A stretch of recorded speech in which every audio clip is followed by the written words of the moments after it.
Assalamualaikum warahmatullahi wabarakatuh. Apa kabar anak soleh dan soleha semua? Semoga masih dalam keadaan sehat walafiat. Kembali lagi bertemu dengan Bapak Pak Aan Jamaani. Akan melanjutkan pelajaran dari tema 1 subtema 2 dengan muatan pelajaran PS dan PPKI. Tapi sebelum kita memulai pelajaran, langkah baiknya kita sama-sama buka dengan mengucap basmalah. Bismillahirrahmanirrahim. Pengaruh kondisi geografis terhadap kehidupan ekonomi negara-negara ASEAN. Kawasan Asia Tenggara terletak di antara Samudra Hindia dan Samudra Pasifik. Kawasan tersebut memiliki banyak gunung berapi sehingga kondisi tanah sangat subur yang baik untuk kegiatan pertanian. Kawasan Asia Tenggara juga merupakan wilayah perairan luas yang menyimpan banyak sumber daya alam. Berdasarkan penjelasan tersebut, potensi ekonomi dari negara-negara Asia Tenggara dapat dijelaskan sebagai berikut.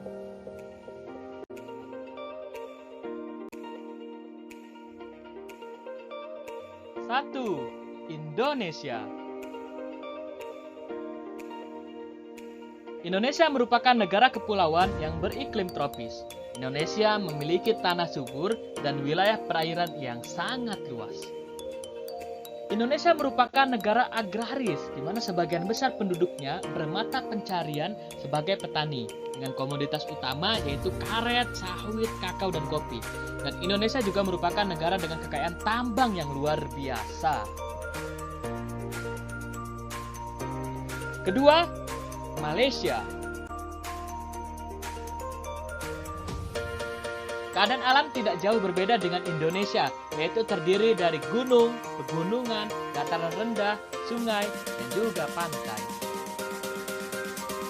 Mata pencarian penduduknya sebagian besar adalah bertani. Hasil pertanian utama itu padi, kakao, kelapa sawit, dan karet. Dan ingat, Malaysia ini adalah penghasil karet terbesar di dunia loh. Yang ketiga ada Brunei Darussalam. Brunei Darussalam terletak di bagian utara Pulau Borneo. Wilayah barat merupakan dataran rendah yang berawa dan beriklim tropis.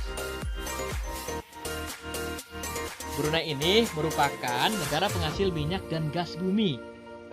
Sampai-sampai nih ya, Brunei ini adalah salah satu negara termakmur di Asia Tenggara. Yang keempat ada Singapura. Singapura disebut negara kota karena wilayahnya kecil dan seluruhnya adalah perkotaan. Di mana penduduk Singapura bermata pencarian di bidang jasa perbankan, perdagangan, perhubungan, perindustrian, dan pariwisata. Kemudian berikutnya ada Thailand.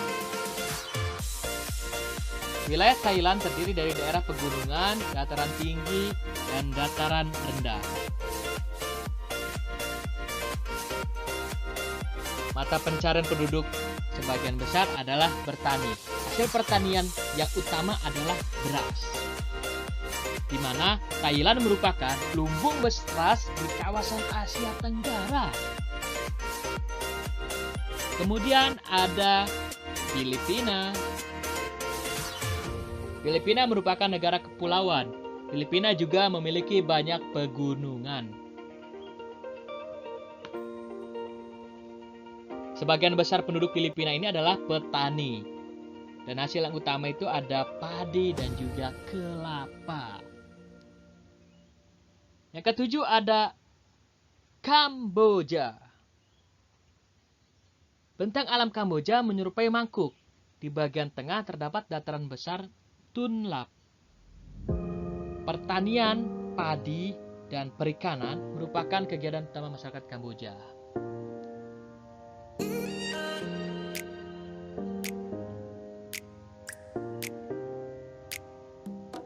Yang kedelapan ada Laos.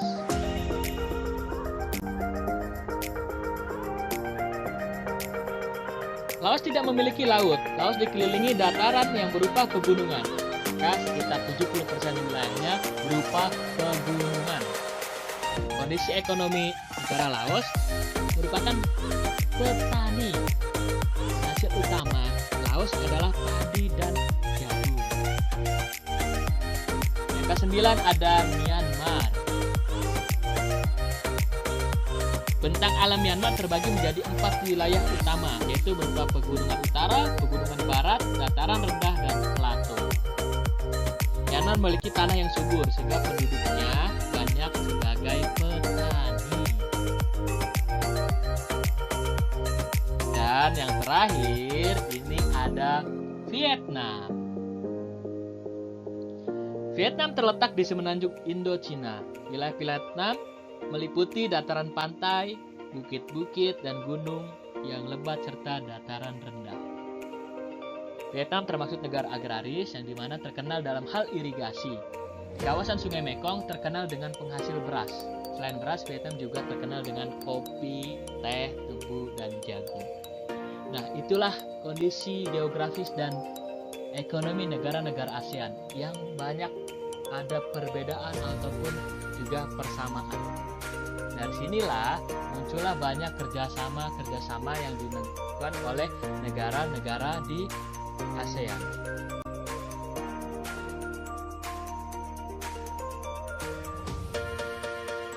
ASEAN sering melakukan kerjasama guna untuk meningkatkan penghasilan maupun juga kekuatan dari negara-negara masing-masing.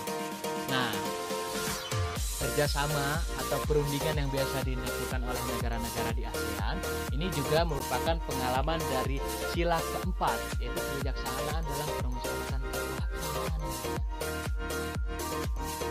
Nah, di mana pengalaman sila keempat juga bisa kita lakukan dalam kehidupan sehari-hari, yaitu di mana kita selalu senantiasa bermusyawarah dalam melaksanakan keputusan apapun, tidak mementingkan kepentingan sendiri ataupun juga kepentingan kelompok.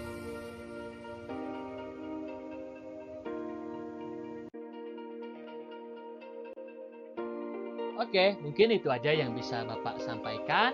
Sampai berjumpa di pertemuan selanjutnya. Sebelum kita tutup, alangkah baiknya kita mengucap hamdalah. Alhamdulillahirabbil alamin. Jika ada pertanyaan, bisa langsung tanyakan ke Bapak ya. Kurang lebihnya dari Bapak mohon maaf.